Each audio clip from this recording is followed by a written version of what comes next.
Kagilapin at susuriin ang mga kontrobersiya at bulong-bulungan sa mundo ng showbiz. Glamorosa man o nakasusukla. My name is Fifi and this is Fifi Reds. Mga showbiz news natin ngayong araw na Martes, Miss Earth 2018 candidates ipinakilala na. Idadaos sa nasabing pageant sa bansa na may temang plastic-free world. Para sa kabuuang detalye, narito ang Showbiz Report. Pinakilala sa publiko ang 90 candidates ng Miss Earth 2018. Sa isinagawang press presentation, ibinandera din ng mga kandidata ang kanilang sexy bodies wearing their swimsuit attires. Sa bawat category, so abangan nyo rin, noon pag nagja-judge kami, nasa isang parang secret, yung parang walang pwedeng makapanood. Pero ngayon, it's open to public, mapanood nyo sa live stream. So makikita na talaga kung ang girl, kung 'di ba, ng lahat kung ano ang abilidad niya. Para kay Miss Earth Nigeria 2018 Maristela Okpala, blessed and thankful siya na maging parte ng pageant. Ibinahagi rin niya ang kanyang karanasan sa unang pagbisita niya sa bansa. The Filipinos are amazing. I've not yet seen the word to describe you guys. You guys are out of this world, very accommodating, hospitable, and very lovely. I'm really glad. Okay, before I came here, of course, I prepared myself mentally because I know that it's going to be tough. So, and I came here earlier before the camp. I landed here on the 30th, and I had my training at KF camp for the catwalk, poise, and other things. So I would say that I'm ready. I'm ready for this challenge. Yeah. Wala namang mapagsidlan ng excitement ang ating pambato na si Celeste Cortesi na naging malapit na umano ang loob sa iba pang mga kalahok sa kompetisyon. Hopeful naman si Miss Earth 2017 Karen Ebasco na masusungkit ni Celeste ang corona para sa Pilipinas. I'm so happy to be here with them. They are so friendly and kind with me. So I hope they can enjoy Philippines because it's a really beautiful country. Of course, I'm so proud to represent Philippines, and I feel a lot of pressure, to be honest, because Philippines won last year.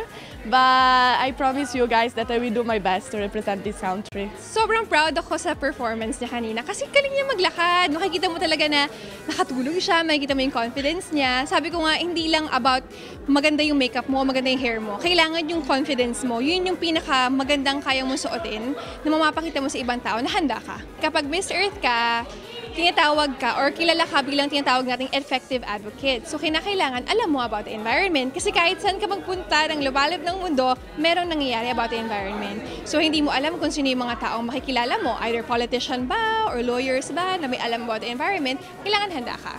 All the time you have to be equipped kung paano natin tawagin yon. Kailangan alam mo kung ano nangyayari sa environment, alam mo kung paano siya i-address para maintindihan ng lahat ng tao. Gaganapin ang pinaka-aabangang Coronation Night ng Miss Earth 2018 this coming November 3 sa Mawa Arena, Pasay City. Second showbiz news naman tayo, Rico J. Puno, Haji Alejandro, anong sikreto sa mahabang showbiz career? Narito ang exclusive report. After 40 years, patuloy pa rin nakikita at naririnig ang boses ng OPM legends na sina Rico J at Haji. Mula pa kasi 70s hanggang ngayon ay laging on stage ang dalawa para pasayahin ang fans at mas kumpleto pa nga raw kung kasama sina veteran singers Ray Valera at Marco Sison. May mga sikreto ring ibinahagi ang dalawa kung bakit sila naging iconic sa music industry. Kinakailangan mahal mo talaga yung ginagawa mo at saka hindi ka kumbaga nag-iisip ka pa ng ibang magagawa mo pa para pagandahin yung performance mo. Yung pakikisama, hindi mo mababayaran ng pera yan. Kasi sabi nga nila, kung sino masalubong mo sa industriya, pabalik. Naku, ito yung umano sa akin. Wala ka na, patay na. Samantala, bukod sa pagiging politiko ni Rico, ay abala rin siya sa pagsuporta sa anak na si Tosca, who just released her first album titled Full of Love na dedicated sa kanyang parents. Sobrang happy kasi extra time to bond ka nga. And we both share the love for music. So every time po nag-duet kami ni Daddy, sobra pong the best. Third showbiz news naman tayo. Michael Bublé magre-retiro na sa pagiging singer para sa anak na may cancer. Inanunsyo ng Canadian singer na he's retiring from music para i-prioritize ang kanyang 5-year-old son na nakikipaglaban sa sakit na liver cancer pero in remission sa kasalukuyan. I quote, "I've made the perfect record and now I can live at the very top," unquote. Nagbagong araw ang pananaw niya sa buhay mula nang may nangyari ito sa anak. Imbes na ticket sales, ang problemahin ay mas dapat niyang pagtuunan ang kanyang anak. Last showbiz news naman tayo. Ariana Grande at Pete Davidson, hiwalay na nga ba?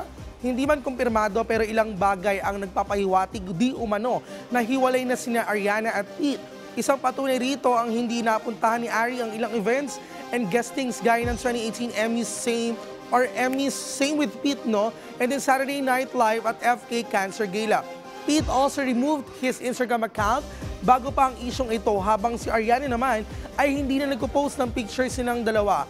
Ayon sa ilang website reports, mutual decision ng dalawa ang hiwalayan dahil hindi pa daw ito ang tamang oras para sa dalawa. And those are the showbiz news for today. The secret is out, all is revealed. My name is Fifi, and this is Fifi Red Sea.